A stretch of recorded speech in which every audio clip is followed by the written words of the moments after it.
Okay, we're starting the Saturday regular monthly meeting of the Northeast Travis County Democrats, this being September 21st. And so look at our agenda. The first person I'd like to, that was the call to order. And we'd like to also get it so that people have approved the proposed agenda. Do I see a second? Thank you. And if it's no objections, the agenda is approved. Now if we could go to candidates and issue open mics. Start off with give it up for our Travis County Democratic Chair, Ms. Sete. Can I stand right here, or you want me to be behind? No, just grab a mic. Perfect. Okay. Is this on? Can you all hear me? Okay. Hi, everyone. I'm Pooja Sethi. I am the Travis County Democratic Party Chair. I have the best job in Travis County, I like to say, especially around this time, because I get to talk to and uplift you all. So thank you for letting me do this. We've got a lot of things to do today. And in all honesty, thank you for letting me go first, because after this, I am running to the AAPI candidate forum. And then I think I have to go to Circle C Dems. And then I have to go somewhere else that the staff put on my calendar, and then the Blue Action Party tonight, because they are our partners. So thank you. Thank you for accommodating me. So here's what we got going on. This morning, we had a Southeast block walk. I went at 8:30 in the morning. We had about 22 volunteers show up for that one area. I know, it's amazing. That is not even including all the precinct chair block walks that are happening. I know in my 4 Points area, they're trying to do 3,000 department lit drops this morning.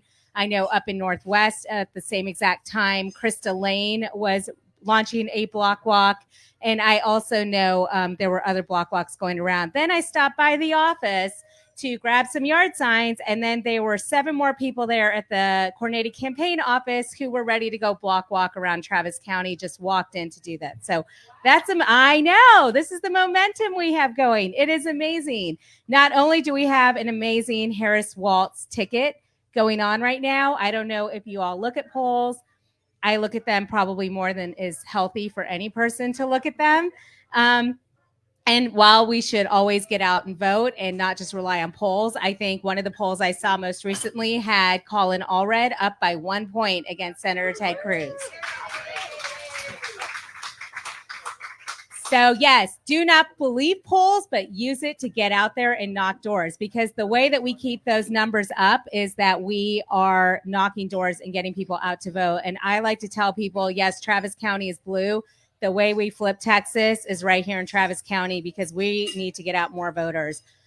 When we go out and knock doors, the chances of us getting a Democratic voter is the highest of any other place in the state. So to that end, I'm going to tell you about all our volunteer opportunities. So just off the cuff, every Saturday at 10 a.m., we have an organizing rally at the 601 East 53rd Street, our coordinated campaign headquarters.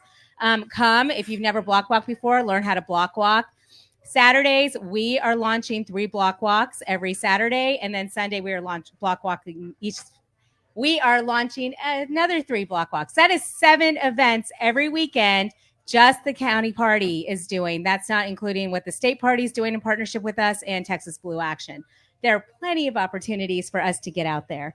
If you all cannot do weekends, on Tuesdays and Thursdays, we have got an amazing number of volunteers coming to help sort our lit, and they are adding rubber bands. Thank you. I see some of our volunteers here. I know. And there's rubber bands, and they're doing postcards and adding other lit to sort lit and get it all together for the block walks for the weekend. That's Tuesdays and Thursdays at the coordinated campaign office. Wednesday nights, we've got postcard writing with Texas Blue Action. And then we have phone banks 4 times a week. You get on a dialer and you can hit thousands of people across Travis County in just a couple hours with our phone banks. You can do that on Zoom or in person. So really, really, I mean, this takes a village. We are an amazing village. If you guys want some inspiration, I want to say about a month and a half ago, we had 18 people at our volunteers. We now have, how many people were at the last one? I want to say about 120 people twice a week. We've got more than 300 people volunteering just in our office every week. So the momentum's amazing. And what I like to say, when Texas goes blue, the country goes blue. Yes. And it starts right here in Travis. So join us. We've got 6.5 weeks left. We can do this. I am very excited. Look at you all on a Saturday afternoon. So thank you very much. Thank you. Thanks, Eddie. And how many days until Elections Day?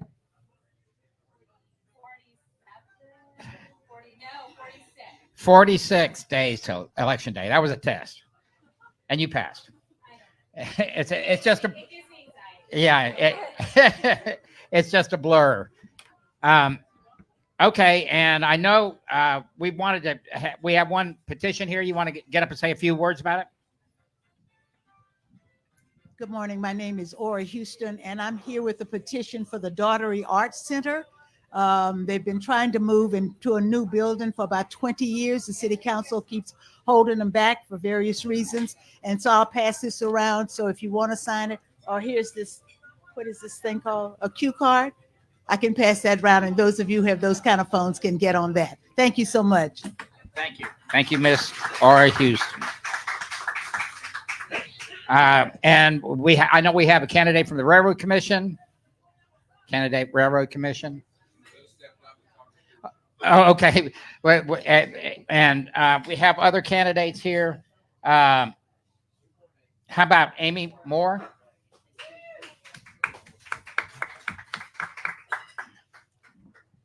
Yeah. Hi, everybody. My name is Amy Moore, and I'm running for the AISD at-large trustee position. So that's anybody in the city that can vote for that. And just a little bit about me. I grew up in a small town up in the Texas Panhandle, came to UT, ended up in California for 10 years, working in accounting for a large company, and then I taught math for 3 years. Since 2002, we moved back here, and I've been involved in in AISD since then. First as a parent, but then for the last 15 years, I've spent at Austin Partners in Education and primarily supporting programs that are in most of our Title I middle and high schools across the district.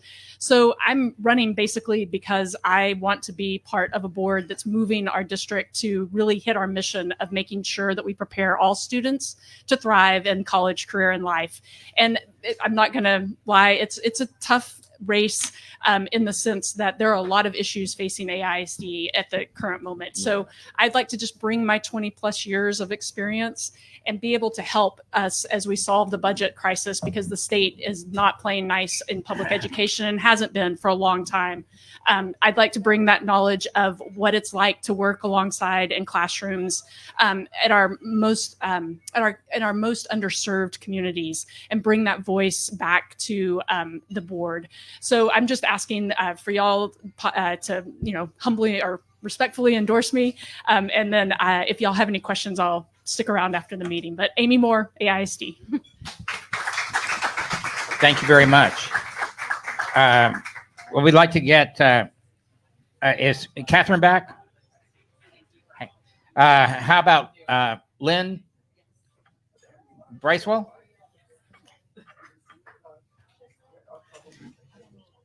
Oh, wait. You could just. Kathy and I are teams on the Yeah, road together. but this is, you just signed up as a candidate. Oh, I'm meant to sign up to talk about Prop A. Okay, Prop A. Yes. Okay. Then So I'll just sit keep, here yeah. till it's time. And we may have to take it a little out of order since our railroad commissioner candidate is still not back. Okay. Oh, Catherine, you want to come up and tell us a little bit about who you are? Sorry about that. Thank you. There we go. Good. Is it still morning? Good morning. It For is. a couple more minutes. My name is Catherine Culbert, and I am your Democratic nominee for the Texas Railroad Commission. Let me first start with the Railroad Commission is not what you probably think it is. The Railroad Commission has nothing to do with trains, nothing to do with railroads, nothing with trains. They are the oil and gas regulator for the state. So much more important for what happens here in Texas. Obviously, oil and gas is a big part of our economy. It's very important to the state. It gives us a lot of revenue, which is great. However, we need to be doing it smarter and better and more efficiently. Right now, our three railroad commissioners are climate deniers. They don't think that our human actions have anything to do with the climate change. And we need people that understand science. And I don't want to say believe in science, because science is not Santa Claus. It's not something to believe in. It's happening. So I am a chemical engineer. I work as a process safety engineer for an oil and gas company in Houston. And what that means is I spend my days being proactive in helping the company I work for follow all the regulations, make sure all of our chemicals, our oil, our gas, everything stays in the pipe where it's supposed to, so that we are protecting our workers, so that our workers are able to go home at the end of the day in the same or better condition than what they came to work in. It's also protecting our communities where we operate in, so that our communities can thrive as well. And it's protecting our environment, which is extremely important to me. And that's what I want to help do. So protecting our workers, protecting our land, protecting our water. Right now, a lot of the things that are happening that the Railroad Commission is not regulating are threatening drinking water all over the state, and threatening our ability to use our land here in the state. So I want to help address some of those issues.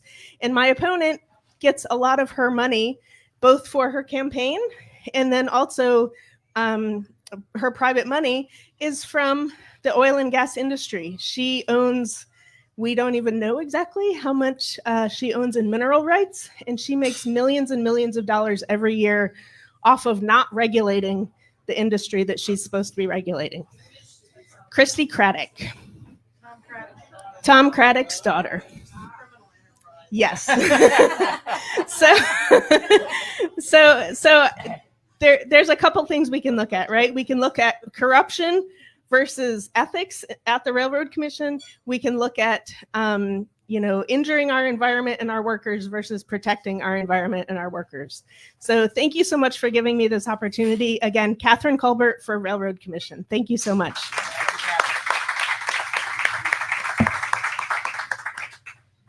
And the next item on the agenda is approval of the minutes of the August 17th meeting. And it's on the back of your agendas. And I can tell you, I've looked at them and they're pretty near perfect. Is there a second? And all in favor say aye. Oh, you are so great. And the next thing is the treasurer's report. I'm not part of your panel. I was just here to speak about the issue. Okay, Right. just want to make sure you knew. And Jane, you want to come up and give a treasurer's report? Are we solvent? I don't want to confuse people even more than they're already confused. Sorry. Okay, this is just a, Oh, sorry. well, it's the angle, I think. So we just have a short report. We were up at the end of the last report at about $4,400. And we had deposits of $375, and we've spent on all kinds of signs and campaign materials for all of our volunteers for the super precincts here, and also so that was about $1,100. But we still at this time have over about $3,640 still in our balance. Thank you. And that's 3,000, right? Okay, and that was a great report. Super precinct business.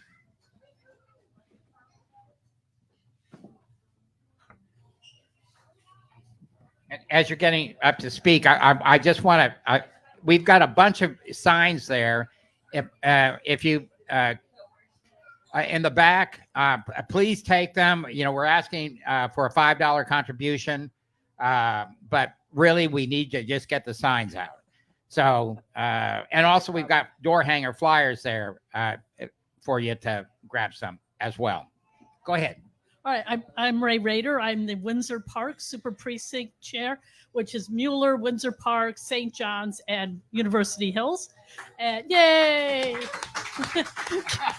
Carol's out of town this week, so I'm just sort of covering all of the Super Precinct business. But there's a lot going on. We were out canvassing in all the precincts. We had a big event in Mueller 106 and 107 this Tuesday. Dozens of people signed up to be volunteers. That was really well organized. So we are going full speed ahead. As you heard from Pooja, there's a lot going on in the party and a lot going on in Northeast Travis. So Northeast Austin. All right, please do. So at the Pflugerville meeting last week, I spoke with Susan Stewart, who does a lot of voter registration in Manor. And there's a big call for voter registration assistance for the East Travis group in Manor. So we may see if we can schedule some time with that. Yeah, good. Okay. Good to know, because voter registration continues till October 7th. So everyone get out there and keep going. Thank you very much. And the next item on the agenda is unfinished business. I think the main thing that we have is for Emil to give us a report on our endorsement process that's going to go live today at 3. Thank you.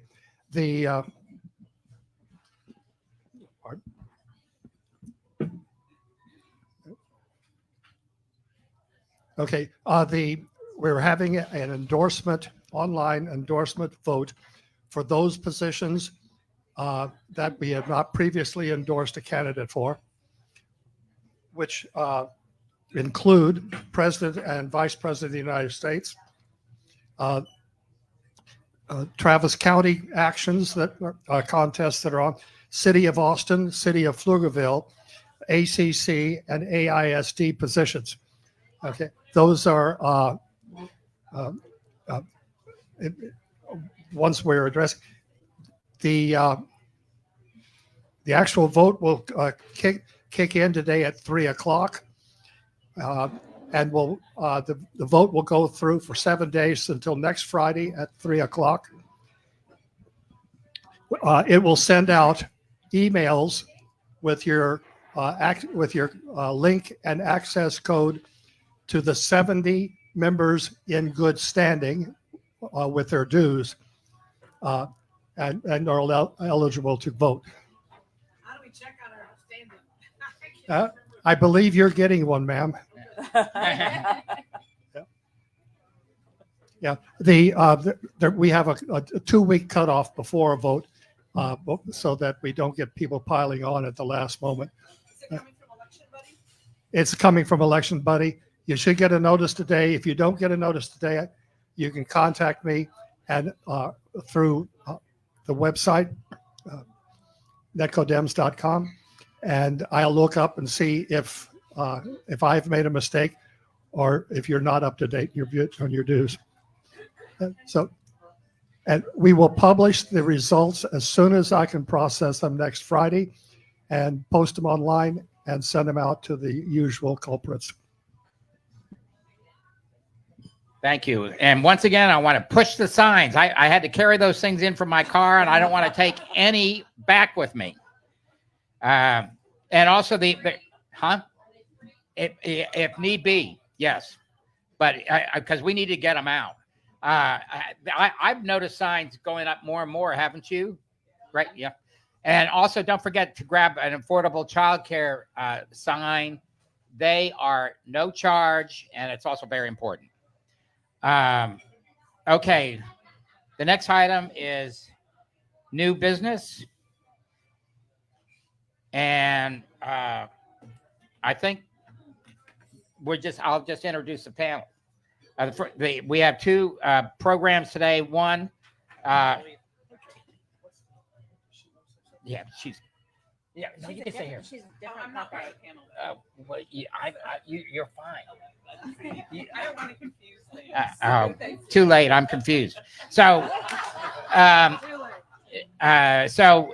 without further ado, I'm going to let the panelists introduce themselves, and we'll go ahead and start with Brigid, as she is our county commissioner. Thanks so much. Hi, everybody. And also with her is. Hi, I'm Kathy McHorse, and I'm the coalition manager for Affordable Childcare Today, which will be on your ballot as Travis County Prop A. Yay. Okay, so not that we're biased, but go ahead and start talking about it. So part of what we want to talk about today is this proposition. We put it on the ballot as the Travis County Commissioners, in large part because it will allow us to serve more people all throughout Travis County. But I have to give a huge shout out to Kathy McHorse and two other women who have done the bulk of the work for several years now to bring this proposition to us so that the community can vote on it. And that's Councilmember Allison Alter and Libby Doggett. And there's others involved, but those are the three primary people who have really made this possible. Travis County gets all the credit for putting it on the ballot. It was like we lifted our little finger on that part compared to the heavy lifting they did for several years, doing the research, figuring out what kinds of models worked well in other places. And hopefully Kathy will tell you a little bit more about it. But the bottom line is this vote, I believe, will be an absolutely transformational investment in the future of our children and our community. How many people, and realizing maybe this is going to involve some of your grandchildren, but how many people have had personal experiences with difficulty getting kids into childcare or being able to pay for it? When my kids were young, I had trouble, and my husband had to stay home part-time to provide childcare. So this is the reality, and it's only gotten worse. So I feel really strongly that while we are asking people to raise their property taxes, for the average value house, I think it comes out to about $10 a month. That's more than you spend on one cup of coffee at Starbucks these days. But I just think we have an opportunity to truly change the fate of so many children who do not have quality childcare or can't get into childcare, and for their parents who can't get work or take jobs because they can't find childcare that they can afford. For a lot of people, they'd be earning about as much as it costs to put their children in childcare. It's a state college education cost. It's like what, $13,000 a year on average. So for me, this is just it's a rare opportunity for us to truly change the future in a incredibly powerful way. There's a lot more to say about it, but the research that Kathy and the others have done really documents that you either invest in childcare or you're likely to be paying through the criminal justice system later in life. There are really profound documents, data, metrics proving what a profound difference it makes for children when you invest in quality childcare at an early age. That's what this will do. And we go ahead and get Kathy to talk a little bit about how. Just grab the mic, Kathy, and about what this is, and is it something that's permanent, or at least till the state comes forward? Yeah. So, some fun facts about the child care system is the federal government funds sufficient money to the state of Texas to cover only 10% of our low income families to have affordable quality childcare. And the reimbursement rates they pay are far below the actual cost of providing care. The state puts $0, none. We know they underfund public education, but we know through brain science that babies are born learning. So we don't invest in their education in their most critical period of brain development, which is the first 3 years. So right now we have 5,000 children on the waiting list in Travis County for state child care subsidies. That funding only serves 3,000 children birth through 13.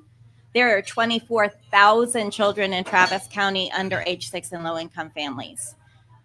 This funding would create an annual funding stream, an investment of $75 million annually in our community. This would fund full day year-round care. It would double the number of infants, toddlers, and 3-year-olds who have full day year-round care in our community. Those programs have to meet high quality standards. It would also fund 4,000 children and youth in after school and summer programs from pre-K through 12th grade. In that sector, in terms of no cost, low cost after school and summer programs that meet quality standards, for every child in the program, there are 3 waiting to get in. And we know this impacts whether children are retaining the amazing things they're learning in our school districts in Manor and AISD.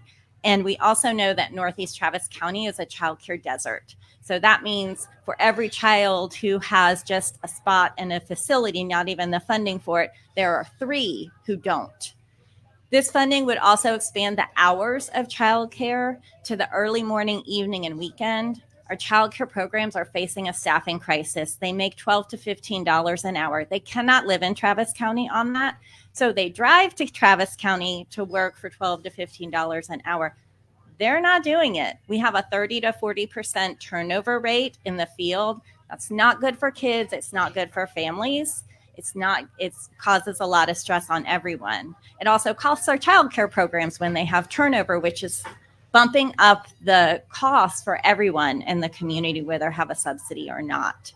So when we can hire more staff because they're getting a higher wage through this new funding, everything will stabilize. We don't have to pass costs on to families who do pay for care, because right now it's either that low reimbursement rate from the subsidy or what families can pay. So families are have to covering for those turnover costs. And I got 3 emails today from childcare programs that think they will not be open by Christmas at this point.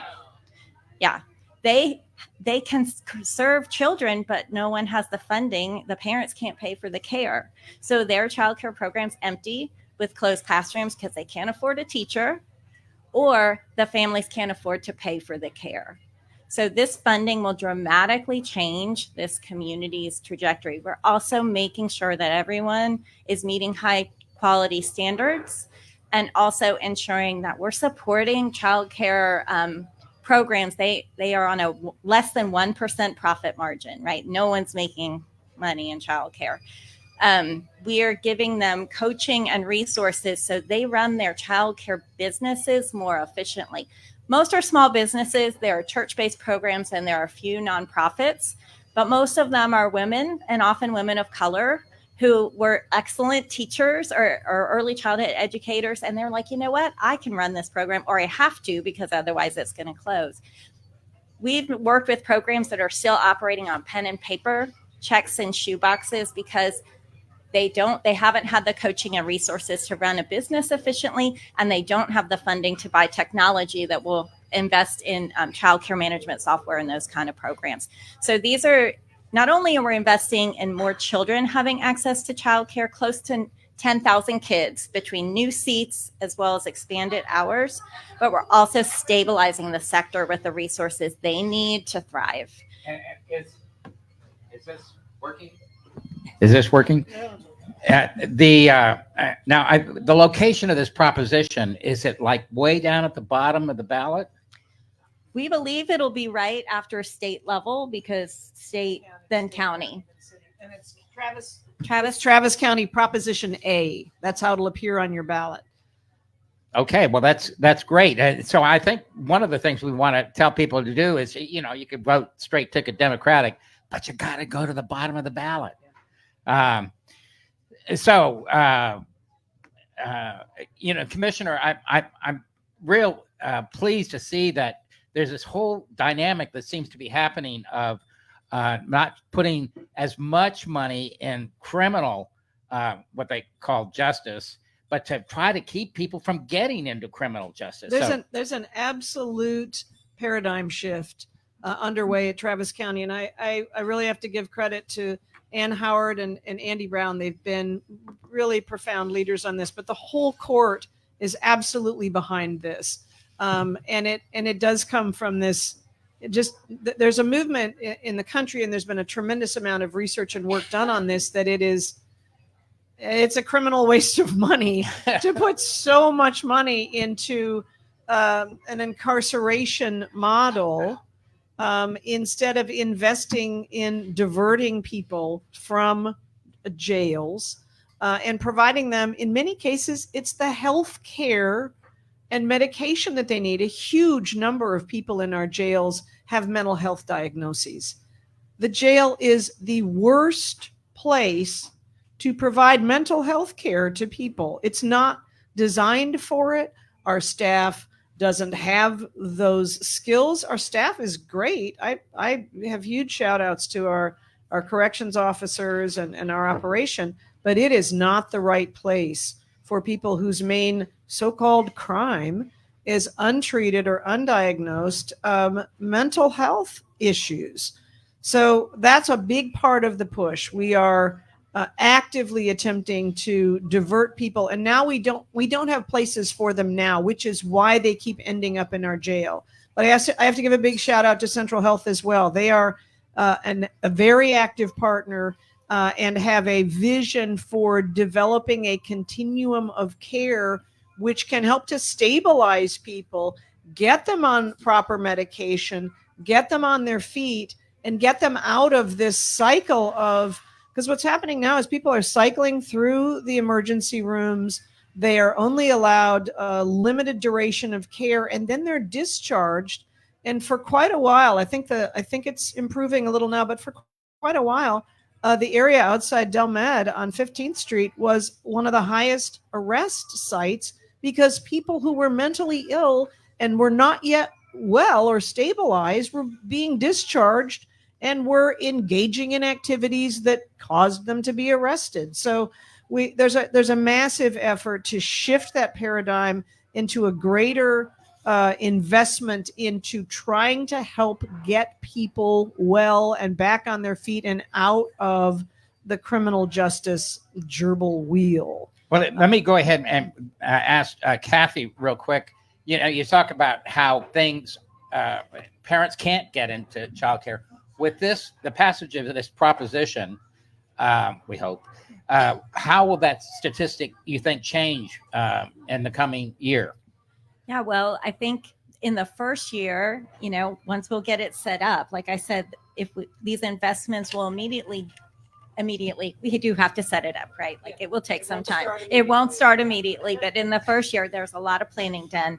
But when we are able to get the funding out, we will double the number of infants and toddlers and effectively eliminate the waiting list for the state subsidy. So that's 5,000 people into the workforce or completing the training programs that they need.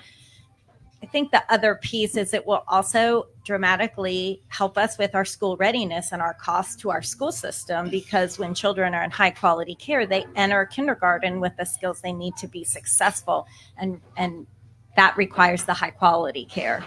Hopefully, the other piece of it is this also includes investment in after school care. And these programs are targeted for people who are at 275% of essentially the area median income. These are people that are not well off. So these are people who will need help with these kinds of services. That's the target population for these programs. But it also will help with after school care. And that's the area where, again, working parents, frequently are not home because they're working. And Jeff Trevelyan says this all the time. My kids who are in good after-school programs are not my kids who are getting in trouble. And so the whole thing is an investment in the kind of care that will change the trajectory on these kids' lives. And it's all part of that larger vision for investing more in prevention and diversion and real education and care for. Well, young I really children. wish I was coming into this world because it's getting a little better. You were going to say, Kathy? Yeah, I was just going to say, I know we have some of our friends from unions who have been supporting this work. We have a massive need to invest in our community's infrastructure, our mobility infrastructure. And I think the projection from Workforce Solutions is that our workforce needs will increase 80% by 2040. And so if we're going to achieve these goals, we need folks who can participate in apprenticeships programs, be able to take jobs in the construction system and the healthcare system. And all of these also require those non-traditional hours, those early morning and evening and weekend hours. So with that particular investment, I think it will really help folks take on jobs and complete training programs that they need. I was just talking with Tamara Atkinson, who heads up Workforce Solutions, and she said business leaders are asking, why should we support Proposition A, Travis County Proposition A for childcare? And she says to them, well, do you have trouble filling positions because parents can't find childcare and come to work at your businesses? And the answer, of course, is yes. So that's the other piece of this. It may not be immediately obvious to people. When we invest in this kind of childcare, we allow people to be able to go to work. So it's absolutely a workforce investment as well as a profound investment in childcare. I believe this will pass, but it is going to take our support and our talking with our neighbors and explaining it to them. But I think historians will look back on the community and really marvel at this profound investment that changed and altered the future of so many children and so many people in our community, both children and their parents. Well, I'm really looking forward to a change in the culture. And I think getting to this November election and of course, I won't be able to officially say that we're supporting it, but I think we will.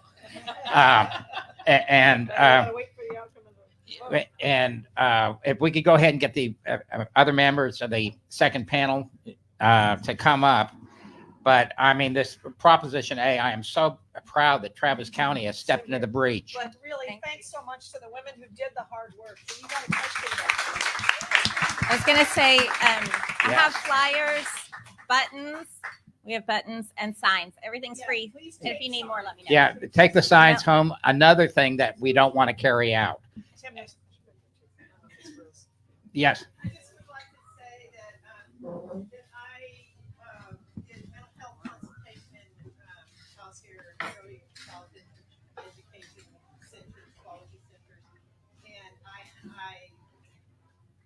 can't tell you how much I endorse Shea, and I think it's really wonderful that Travis County is doing this. So I wanted to share That shout out of support is coming from my wife, Melanie Walter Mahoney. And so we know how we're going to vote at home. Yes, I think if you're going to say anything, please come up and use the mic.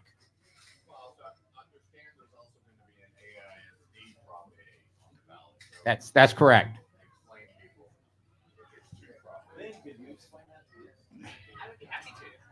Yeah, we'll do it quick as we're transitioning. Yeah, thank you. Yes. Thank you, Tim. So yes, there is a second Prop A. It is a little confusing, but they are both about our kids, our future, and how we invest in our young people for that strong future. And yes, AISD's Prop A is another tax ratification election, and what it will do is bring $41 million new dollars into Austin ISD. That's more than $550 per student. That's also an annual investment in our kids. We're going to use it to increase our academic supports for our students, to bring some new mental health supports in for our kids, which we know are badly needed. We're going to use it to increase pay for our teachers and our hourly employees, our librarians, our other staff. Going to use it to reduce our deficit. We know the state is not paying. There was a panel. I was part of a panel here with a Manor trustee and a Dripping Del Valley trustee a couple of months ago, talking about just this. And we are doing this because Austin, we know our community values education, and we're stepping into that gap that the state's created for us. So yes, we're hoping that you will support that and endorse that as well. And thank you for Northwest Austin for being so engaged with our schools. You have a really long, strong history of that. So thank you. I'm just going to make a quick point. Okay. Okay. I just want to underscore what Lynn said. There is, and I'm a former journalist. I wrote about this in the 80s. The Republicans and religious extremists have been playing a long game on working to defund public education.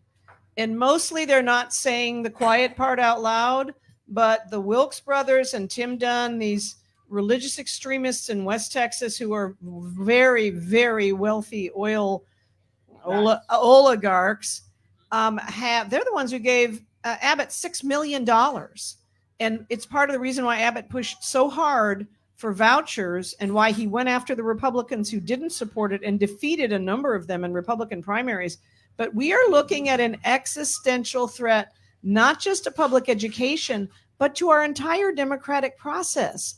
They are really pushing to create a theocracy and religious schools, and not broad religious schools, very narrow, extreme Christian, extremist, schools. So this is a really serious issue, and it's unfortunate because it's complicated, and for a lot of people, it's just going to be a question of cost. But I say to people, what's the value of our democracy? Because that's really what this is about and what we're asking people to support. I think we've got to start our panel, which is going to be talking to us about how exciting it was to be at a national convention. But also there's a question that came up about whether Proposition A is also going to have a positive consequence with children with disabilities. Where do you want us to start, Yeah, I was going to say that is a really important question. And one of the things that this funding will do is make it more viable for our childcare programs to really meet the needs of children with disabilities. Because right now, our staff are only required to have 30 hours and a GED, 30 hours of training. It's less than to become a dog groomer. I hate to say that, but that is the case to work in childcare. And when we implement quality standards and we pay a higher wage, that makes the difference. I know there are very few programs that really provide an inclusive environment for children with disabilities. And there's one of them that I've been a long time involved in the community. It's a nonprofit. And they actually reduce their class sizes and add additional staff to serve children in a truly inclusive environment. But to be able to do that, you have to receive payment for the true cost that it requires to provide care. And the state doesn't do that, and families can't afford it. So this is one of the reasons why we really need it, so we can train our staff and make sure that they have sufficient funding to make the accommodations to meet children specifically where their needs are. Yeah, I think question. For this year, we'll get to the November election. We're going to do Proposition A, and then in 2 years, we're going to take over the state, okay, and get it so that we don't have all this local efforts trying to make for their failures. So we've got 4 mics here and 4 different perspectives. People were different plates in the national convention. And we're going to start, if Brian's okay with that. Sure. Okay. Well, howdy. My name is Brian Pena, president of the UDEMS, but I was also one of the delegates that went to Chicago with all these folks. I mean, I think main thing was that, for the first time we got to see the amount of energy that was in the room with, amongst thousands of other folks from all across the country. And I think that was just really exciting. And, People ask me all the time, did anything important happen? Was there a lot of business? I don't think there was any. I think it was more just a lot of fun, but not a whole lot of, party business or anything like that. But I really enjoyed it. Hi, everybody. I'm Jeremy Hendricks, Precinct Chair 133, and I was a delegate from Lloyd Doggett's district, so appreciate everyone that had the faith to send me there. Of course, we all got elected Biden delegates and expected, I think, a very different convention. I'm with the Laborers International Union. Joe Biden is the most union president we've ever had, and very excited about him. But as Brian said, the shift that happened and the excitement that was in Chicago, the excitement that was at home with people watching TV, and to see 50,000 people, whether volunteers, activists, delegates, et cetera, come into Chicago and except for the shuttles, I think, do a really good job of putting on a convention that was absolutely awesome, was really inspiring. And, one of the takeaways I had just as another kind of side note was it's interesting. We all know that the media spins and twists things and all that. But the number, and I don't know if the others will confirm this, but the number of texts I was getting saying, "Are you safe? Are you okay? Are there, what's happening there to you?" Because they were blowing out of proportion the activists that were there, making their ability to give their side of the view or point of view. But they really made it on the news seem like we were in some sort of dangerous situation. I have never felt more safe in my life. There were cops from all over America. There were federal, state, local, outside our hotel. I think there were Minnesota or something, but, there were just police everywhere in a good way that was helping us feel safe, I think. So that was something that I think we all need to keep in mind is how the media really does twist things. But I thought it was an inspiring convention. I thought it was absolutely amazing. And the amount of energy that we all left with, not just being in the room, but watching it at home, I think was next level inspiring. And the messaging that we were hearing, instead of being against something, we really, I think, turned into being for something and a really message of hope and love. So. Yeah, you got it.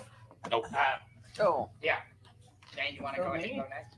hello. Oh, okay. So I might have had a little different perspectives because I was an alternate delegate and I didn't sit with the, when they were given the announcements on the floor of their roll call. But I was there. And besides the convention itself, which was super exciting, in fact, I guess on one of the nights I sat with a person from Lebanon who was there to learn about our democracy, but so that they could model a new movement there after, a new political party to model after what we're doing here. So yeah, you get to sit with different people. But we also had during the daytime, we had caucus meetings at the McCormick Place, that center over there. And I attended meetings of the labor group, the women's caucus, and the environmental caucus there. And at the caucus meetings, we had folks like Tim Walz and Nancy Pelosi and Jamie Raskin and all these, and Chuck Schumer, all these folks that we know, they were there talking to us. And it was really, really good sharing and time.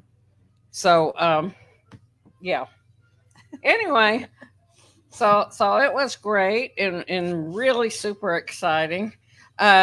You were talking about the safety. I think the first day, that's when we were delayed and we sat in the buses for like 2.5 hours because there had been a protest that day. And so we were finally able to get to leave the buses and go in. So we didn't see the activity that was going on there. But another evening, though, we saw some protesters. They were standing there when we were headed to our buses to go back to the hotel.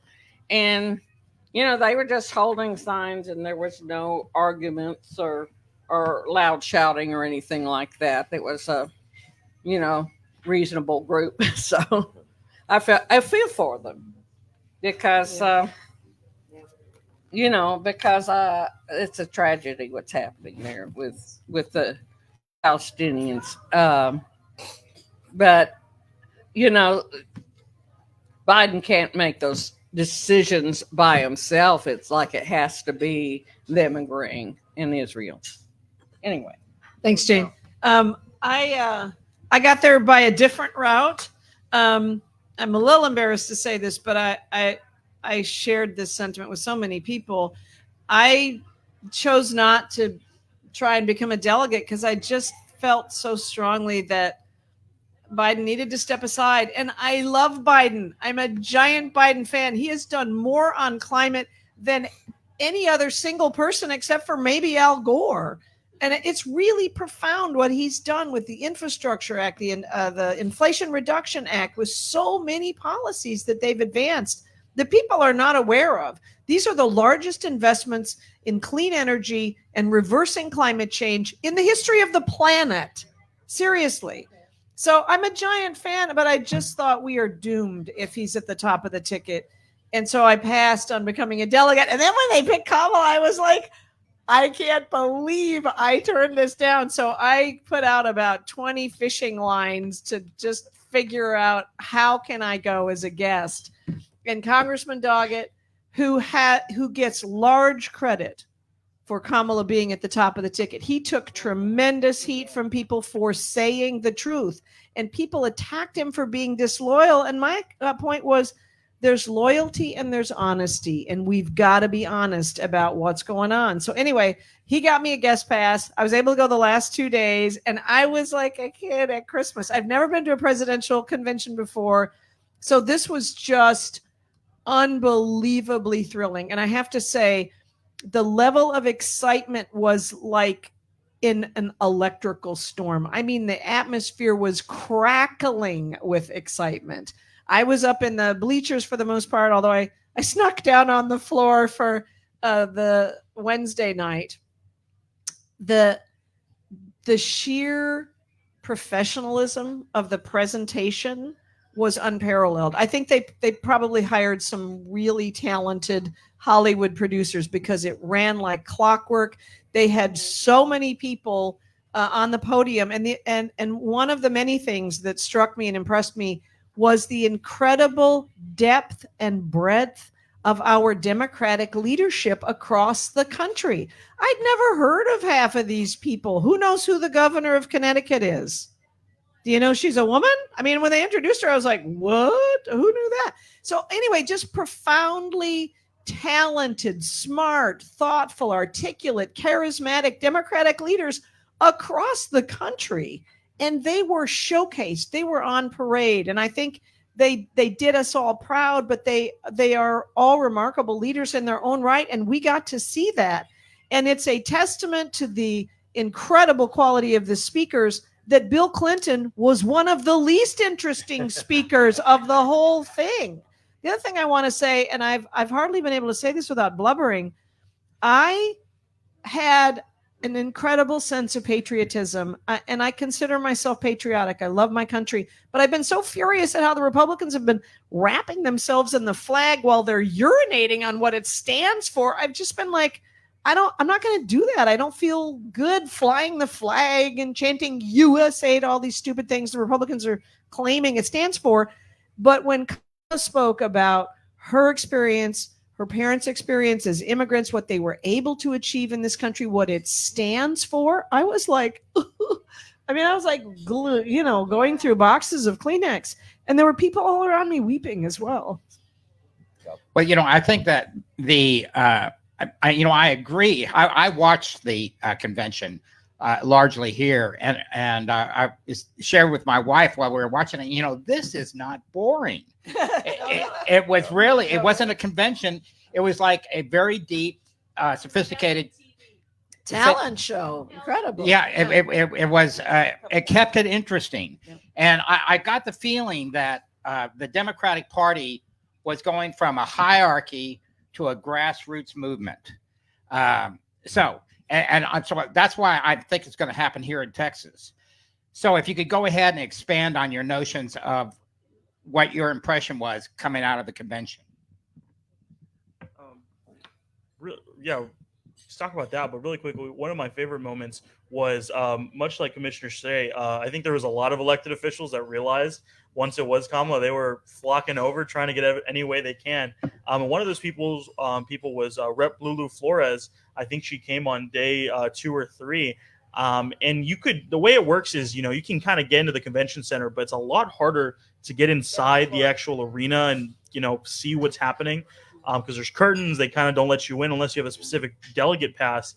And I'm for one, I actually have a different experience. I didn't sit for much of the convention. My favorite part was I walked around the arena, and the amount of governors and senators that are walking around. I got photos with, I think, 17 governors and like 26 senators. And while I was doing that, I saw Rep. Flores. She was waiting outside. And I went up to her, like, everything all right, Rep? She just had her knee surgery. She had her cane. And she was like, they're not letting me in. They said either I can go wait outside or I can have to walk up to I don't even know where it was, the very top of the arena. She couldn't do it because she had just had her knee surgery. So I actually gave her my pass for all of day 3 while I just circled the arena looking for photos. So that was really nice to see, and she had some very kind words. So that was my favorite part, being able to make sure that Rep. Flores, I think it was her first convention as well, so she got to enjoy it as well, just as much as I did.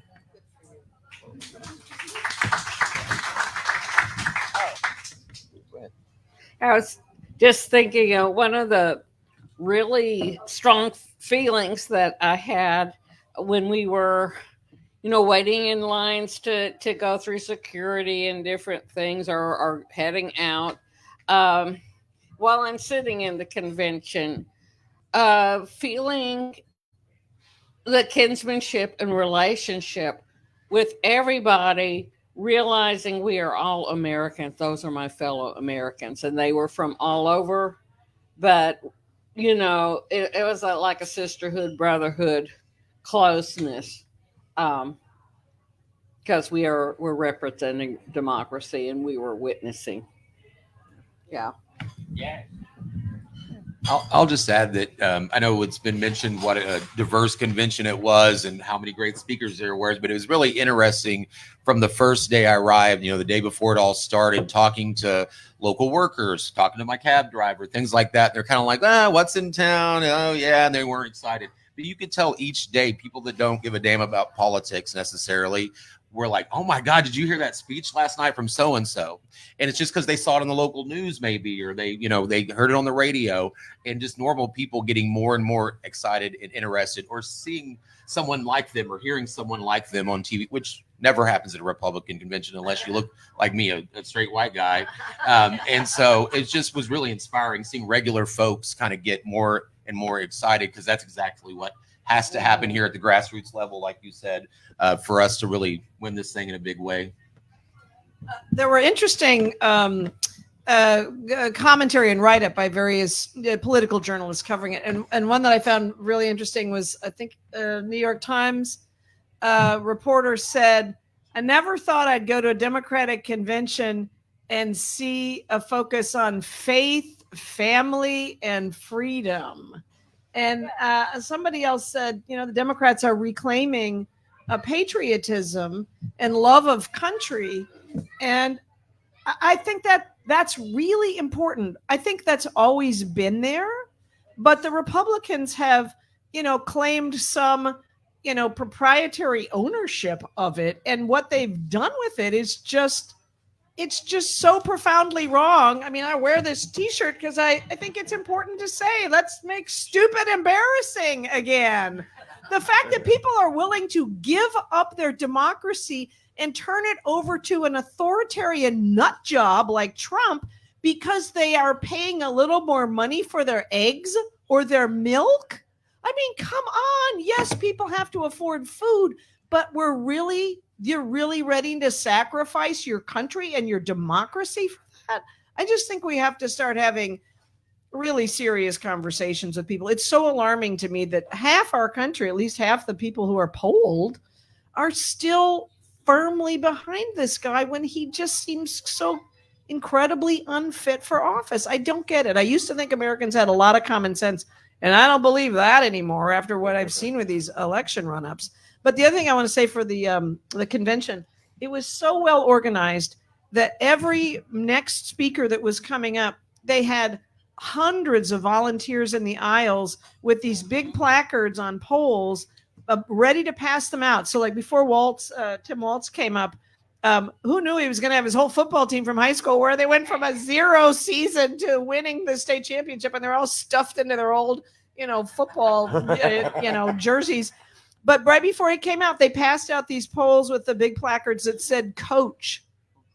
And so when he came up on stage and then invited his football team to come out, everybody had these big placards on poles that said coach, and we were waving them and screaming. I mean, it was just an incredible, uplifting experience all the way around, and really, really brilliantly organized. My hat's off to whoever was involved in organizing it, because it was incredibly well done. Well, this is being broadcast live on Facebook, and I think it's really good. Maybe we get one more mic for the next time. But I think the trajectory of the Democratic Party is really nowhere to go but up, and especially here in Texas. I mean, I was telling people that I want Kamala to get elected because I don't want the U.S. to turn into another Texas, and so we need to go ahead and try to project what you learn from the Democratic National Convention and what it will mean for Texas and the U.S. going into the future. I know there's NBC has a 2-hour special on the Russian who was guiding Trump. Was last night. Yeah, and so it really, I think it's coming out that Trump, which I don't want to focus on, but he's really kind of a mafia guy, and so, anyways, what is it that you want people to know about where the Democratic National Party is headed? Yeah. I think the most important takeaway that I got from the convention was, I'm used to students. That's what I do all day long. We're used to, young people. Usually they don't really, we were talking about it beforehand. No one really cared about the convention. But when we came back and we started the first day of the school year, August 28th, we had dozens and dozens and dozens of students that had come up to us and asking, oh my God, that was incredible. How was it? When Biden dropped out, I sent out, a social media thing to students and precinct chairs asking, at the time we didn't know if Kamala was guaranteed the nominee, what are your thoughts? And we had hundreds and hundreds of students reach out, interested and excited. And I think we brought the energy home from the convention. In the last few weeks, between University Democrats and a few other clubs, already about 9,000 new students have been registered on UT. Wow. It's only been 4 weeks. We still have a couple weeks to go. It's like nothing I've ever seen before. We have all these dorm signs that say Longhorns or Harris Walls, and we'll walk through doing door knocks through all the dorms, and there's hundreds of them on doors everywhere. So the energy's there, not just at our normal demographics, but young people too. And I think that convention kind of proves that you had people from all walks of life, including a lot of young people, and the party's doing a lot of work to bring them into the fold, and because they know that they have a large role to play, especially in those swing states and in Texas. So very exciting to see. Yeah, and that kind of goes back to what I was saying earlier, just the huge pivot that's happened very quickly. Clearly, Kamala has surrounded herself by some amazing campaign folks, and the message of hope, the message that's really filtering out to folks, including young people, which we have got to have, because unfortunately there are so many entrenched idiots out there that are still, as Brigid was alluding to, they're still going to vote for Trump, that women have got to turn out a big way. Young people have got to turn out in a big way. We've got to get minorities out. So all of these things have got to be hitting on all cylinders kind of for us to really dominate in this election. And I think that's what's happening, which is amazing. So. Oh.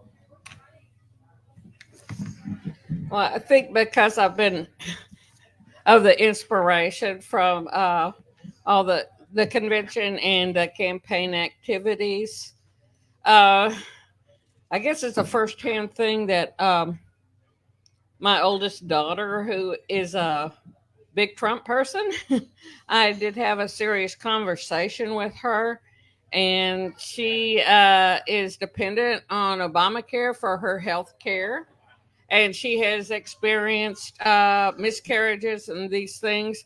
And I was able to tell her, that this is what Trump is about. He wants to do away with your health care option. And I told her about how that women who had miscarriages were not able to get the health care they needed with the DNC and so forth. And they have died from this. And so those things were very meaningful to her. And so, this big Trump person has realized that has made a big mistake in her views, and she's ready to change and go for Kamala. Yeah, I think we really are at a turning point at a profound historical level. There are really dangerous reactionary movements happening around the country, around the world, and a huge part of it is the fear of strangers, the fear of immigrants. And so, you saw it so clearly when Trump killed the bipartisan immigration solution bill and literally said that would be bad for me. And we see this in all the ads. They're attacking Colin Allred on immigration. They attack Beto on immigration. He wants to tear the wall down.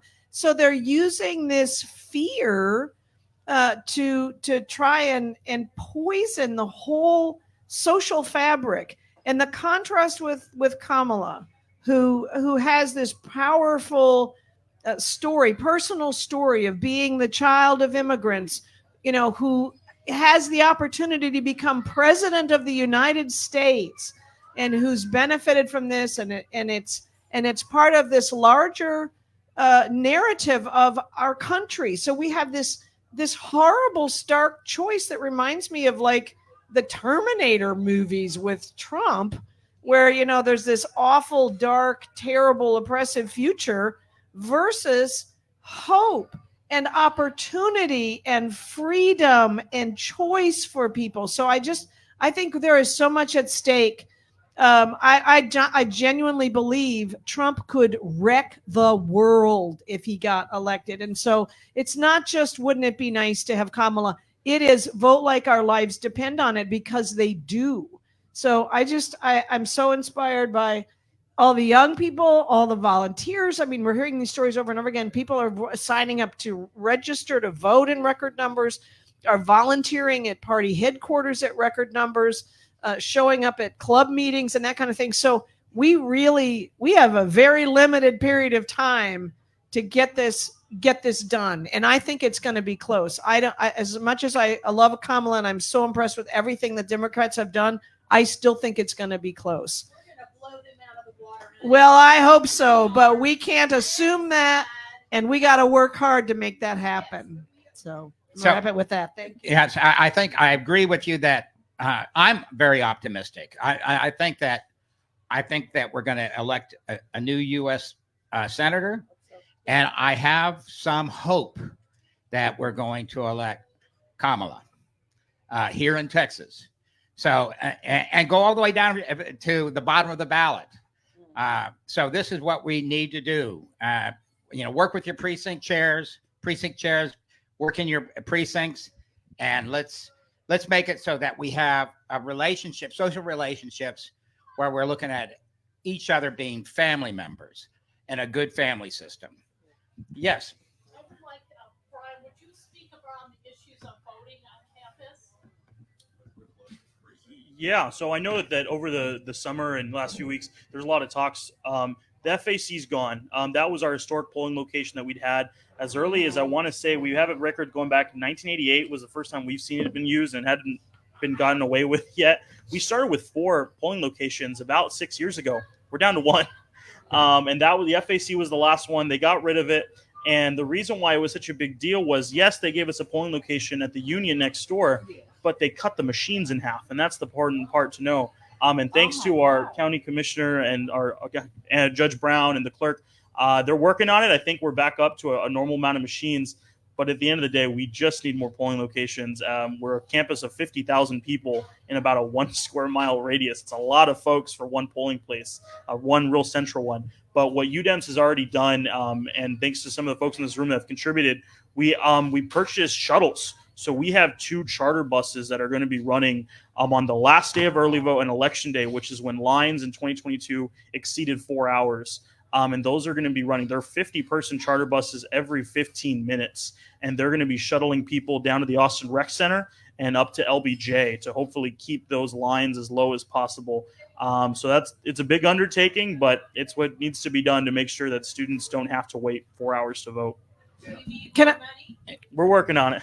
Yeah. Can I ask real quick, would it help to have extended hours for more than the last 2 days? Because that's been something Glenn Maxey's pushing for, and we're trying to figure out if we can. We are a mega polling place, so we will go till 10 p.m. On the last 2 days. I'm not sure. I don't know how that works, but I mean, yeah, it definitely would. Our minds is the clerk released a memo saying that lines are a mixture of, people not being registered and a lot of that. And that's true that, people need to update their information. But it's also just the fact that it's an insane amount of people. It's an insane amount of thousands and thousands of students trying to vote at one polling place. So we just need more machines. We need more locations. But we're hoping that shuttle will cut down on times as best as it can. Well, it's really great to see that we've got a lot of innovative thinkers here that are trying to, Attorney General Paxton has his minions all over the place, including the president of UT is an ex-AG attorney. They are doing their machinations. And we've got to keep going with the idea that we are trying to create a new loving family, understanding that these people are going to be trying to sabotage that effort. But I think we're starting to get them on the run. And thank you so much for going. I wish I could have been there with you. Maybe next time. And we're if anybody wants to have another comment or quick question, please come up and use the mic. Steve, you want to say something? No, you said exactly what I was going to say about the AG. Yeah. Yeah, and so, I'm looking forward to someday having a new president of UT Austin. Maybe it could be Brian. So let's keep working and sure. Does anybody on up there have any power to create a commercial showing what Texas would be like without immigrants? Because that is Closed for business. Yeah. Seriously. the so-called Texas miracle would not happen without our large number of immigrants. I will say UDEMS doesn't do commercials, but UDEMS investing this cycle a couple $1,000s in something called geo-targeted ads. So pretty much social media sites like Facebook and Instagram, they allow you to draw kind of very distinct 1 mile radiuses.